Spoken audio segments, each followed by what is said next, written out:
नमस्ते दोस्तों, media TV Hindi news में आपका स्वागत है। राजस्थान और मध्य प्रदेश में हाल ही में बच्चों की मौत से जुड़े कफ सिरप मामले ने पूरे देश को हिलाकर रख दिया। शुरुआती जांच में यह आशंका जताई गई थी कि बच्चों की मौत जहरीले टॉक्सिन यानी डाइएथिलीन ग्लाइकॉल DEG या एथिलीन ग्लाइकॉल EG की वजह से हुई है, लेकिन केंद्रीय स्वास्थ्य मंत्रालय की ओर से जारी ताजा रिपोर्ट ने स्थिति को कुछ हद तक साफ कर दिया है। स्वास्थ्य मंत्रालय के मुताबिक बच्चों की मौत से जुड़े कफ सिरप के सैंपल की जांच में किडनी को नुकसान पहुंचाने वाले ये खतरनाक टॉक्सिन नहीं पाए गए हैं। मंत्रालय ने शुक्रवार को यह जानकारी साझा करते हुए कहा कि शुरुआती शंका के विपरीत सिरप के नमूनों में डाइएथिलीन ग्लाइकॉल या एथिलीन ग्लाइकॉल की अनुपस्थिति मिली है। मौतों के बाद उठी जांच की जरूरत। मध्य प्रदेश के छिंदवाड़ा जिले में 15 दिनों के भीतर 9 मासूम बच्चों की मौत किडनी फेल होने से हो गई थी। स्थानीय स्तर पर जांच में सामने आया कि इन बच्चों को कोल्ड और कफ की शिकायत पर कोल्ड्रिफ और नेक्स्ट्रॉर DS नामक सिरप दिए गए थे। किडनी बायोप्सी रिपोर्ट ने शरीर में डाइथिलीन ग्लाइकॉल की मौजूदगी की पुष्टि की थी। इसके बाद राजस्थान से भी इसी तरह की खबरें आईं, जहां 3 बच्चों की मौत का कारण भी कथित रूप से कफ सिरप बताया गया। इन घटनाओं ने राज्य सरकारों और केंद्र दोनों को गंभीर जांच के लिए मजबूर कर दिया। जांच एजेंसियों की रिपोर्ट बच्चों की मौतों की खबर सामने आते ही केंद्र ने इस मामले को प्राथमिकता पर लेते हुए national centre for disease control NCDC, national institute of virology NIV और central drugs standard control organisation CDSCO जैसी शीर्ष संस्थाओं की टीम को जांच में लगाया। इन एजेंसियों ने छिंदवाड़ा से सिरप के नमूने एकत्र किए और वैज्ञानिक परीक्षण किया। रिपोर्ट में साफ कहा गया कि किसी भी सैंपल में डाइएथिलीन ग्लाइकॉल या एथिलीन ग्लाइकॉल मौजूद नहीं था। राजस्थान से लिए गए सैंपल की रिपोर्ट भी इसी दिशा में है, हालांकि वहां की जांच अब भी जारी है। मंत्रालय की चेतावनी, छोटे बच्चों को न दें। कफ सिरप भले ही जांच रिपोर्ट में जहरीले टॉक्सिन की पुष्टि नहीं हुई, लेकिन स्वास्थ्य मंत्रालय ने बच्चों के लिए कफ सिरप उपयोग को लेकर बड़ी एडवाइजरी जारी की है। स्वास्थ्य सेवाओं के महानिदेशक DGHS ने साफ तौर पर कहा है कि 2 साल से कम उम्र के बच्चों को किसी भी हाल में खांसी सर्दी की दवाएं नहीं दी जानी चाहिए। आमतौर पर 5 साल से कम उम्र के बच्चों को भी ये दवाएं सही नहीं मानी जाती। यदि जरूरी हो तो दवा देने से पहले डॉक्टर की सलाह लेना अनिवार्य है। बच्चों में खांसी के ज्यादातर मामले स्वयं ठीक हो जाने वाली बीमारियां होती हैं, जिनमें दवा की जरूरत नहीं होती। सही देखभाल, हाइड्रेशन, आराम, भाप और गुनगुना पानी बच्चों को राहत देने के लिए पर्याप्त उपाय हैं। मंत्रालय ने दवा कंपनियों को भी गुड मैन्युफैक्चरिंग प्रैक्टिस GMP का सख्ती से पालन करने, कॉम्बिनेशन दवाओं से बचने और माता पिता को जागरूक करने का निर्देश दिया है।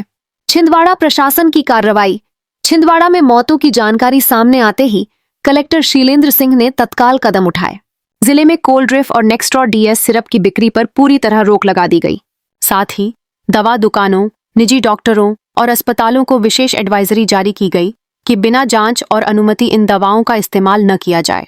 राज्य स्तर पर स्वास्थ्य विभाग ने सभी चिकित्सा केंद्रों को सतर्क कर दिया और बच्चों को दवाएं देने से पहले विस्तृत मेडिकल हिस्ट्री लेने की सलाह दी है।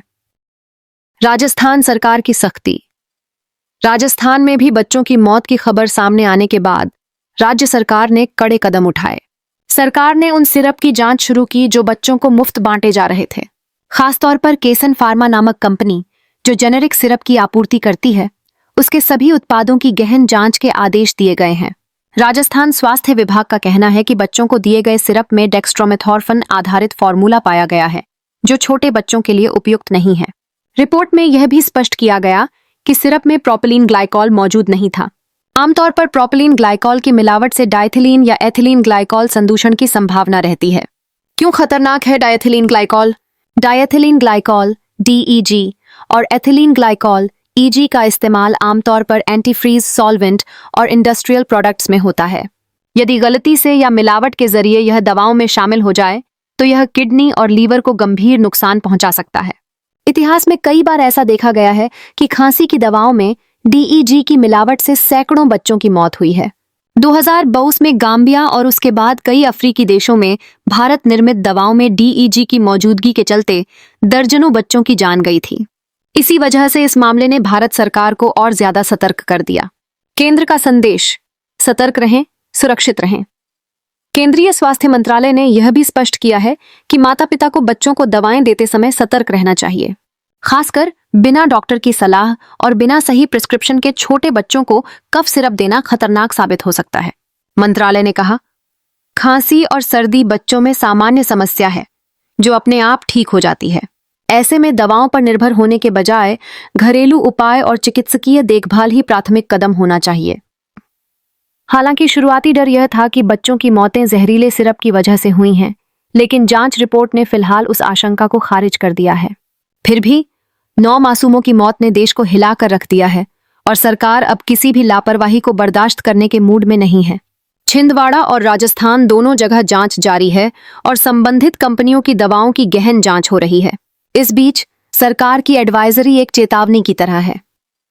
छोटे बच्चों को बिना डॉक्टर की सलाह कफ सिरप न दें, क्योंकि कई बार दवा इलाज से ज्यादा नुकसान कर सकती है। फिलहाल के लिए इस बड़ी खबर में इतना ही। मीडिया टीवी हिंदी न्यूज पर हम आपको हर अपडेट देते रहेंगे।